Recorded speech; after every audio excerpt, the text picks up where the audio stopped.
What up, y'all? Andre Bailey here, MrAmen, or just regular old Andre Be Funny. And I'm going to start doing movie reviews because I am getting very sick and tired of people getting you all excited about a movie because they can come on a late night talk show and talk about it. They can be on your local news broadcast and talk about it. And so you see one of your favorite actors in this on this broadcast, and you're like, oh man, he got a new movie coming out. They calling it Greek mythology, and so instantly I'm thinking Clash of the Titans. No.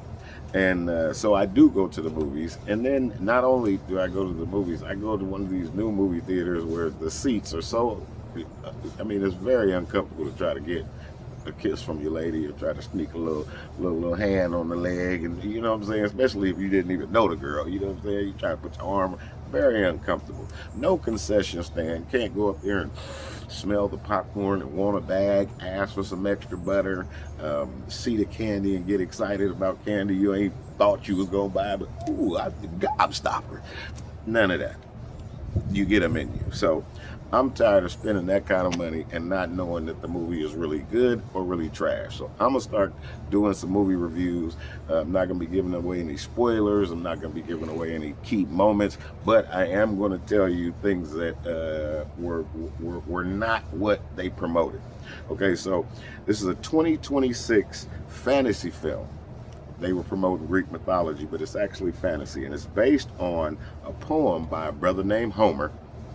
These are actual things that it says on the description. Um, it's got a big cast. Then they start promoting all the cast members. Again, still before the description. Matt Damon, Tom Holland, Anne Hathaway, Robert Patterson, the brother from Boys in the Hood, Corey Hawkins. Lapita was in there. Travis Scott, John Leguizamo. Stop me when you hear all-star cast.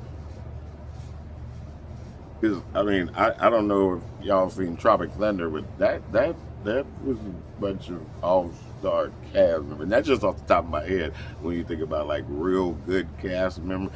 Anyway, so the description for the movie is Matt Damon, who's Odysseus, has a long journey home from the Trojan War, and literally that's all it has down. Truly, this is one of the worst movies for me when it comes to Greek mythology. The characters that they supposedly used to show that it was supposed to be mystical or fantasy, none of them were believable. Um, I remember Medusa. I don't know if any of you guys remember Clash of the Titans, but Medusa. You had the star Perseus or whatever his name is. He was flying on a horse. They had the little ogre man. They had the same statue that you'll see in this movie where the head's going to fall off, and it's happened in all the Greek mythology movies. At least in Clash of the Titans, the lady head came off and then she opened her eyes. Like, Medusa was able to turn people to stone. Like, I mean, there were real characters that you were like, wow, that's fantasy. The sun being the bigger part of the movie. They could have actually taken wasted parts of that story, because really, if the story is about Odysseus' long journey home, all we should have been watching is his long journey home, so that we were able to see more mythology, more Greek gods, more of that. No, what we got is a bunch of dialogue, and I heard a bunch of people talking about there's going to be an Oscar for Anne Hathaway, who, to me, I'm gonna be honest with you, did nothing in the movie. She I guess screamed at her son. What I swear, when you watch if you get a chance to go watch this movie, you're gonna be so confused when it comes to things like Greek mythology, or even understanding the story.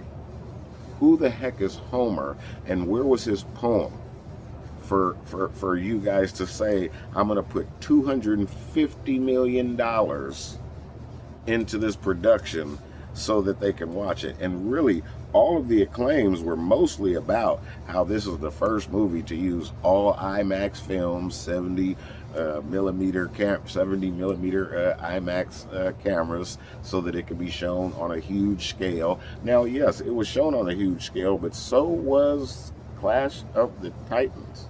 It was shown on a big screen, and I was very impressed with the things that they were able to do. And this was 1981. You're telling me in 2026, those are the Greek gods that you're showing people?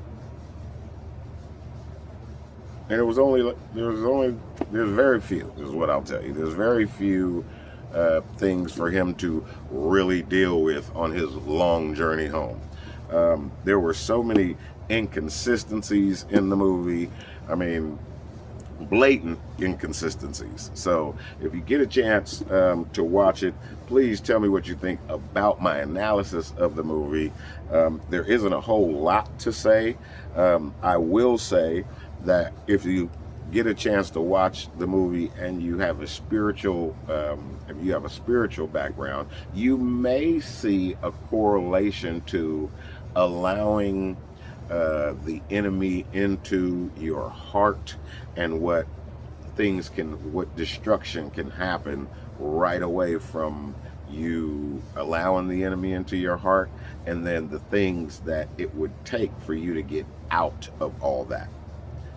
As far as spiritually, like the catastrophes and the long journey back to the road of redemption that you would have to take to be great in God's eye. You're going to be great in God's eyes regardless, but to get yourself out of allowing the devil in.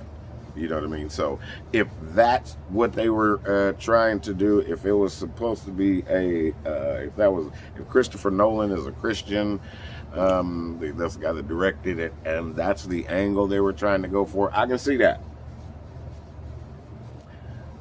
But the rest of the stuff you put around that, you could have left out. There was bad acting from this side of the film to this side of the film. And I want to know before I get out of here, what movie has Matt Damon been in that you said, I'm watching him again?